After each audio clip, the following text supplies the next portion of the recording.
കാണണം തോന്നി.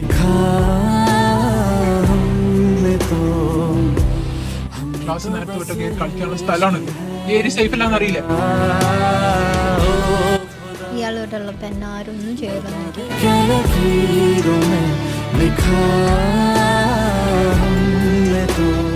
റഹീമിന്റെ മോള് നിന്നെ കാണുന്നതെന്ന് എനിക്ക് ഉറപ്പാണ്. ഇറങ്ങിപ്പോടി.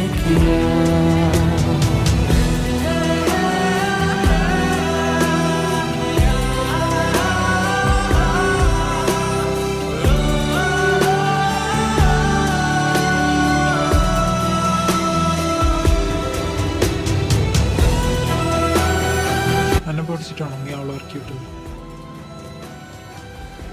അവൾക്ക് വെള്ളം വെച്ച് കൊടുത്താൽ അവൾ ഇങ്ങോട്ട് വരുന്ന ശീലം ഈ ഏരിയ ഡേഞ്ചറാണ്.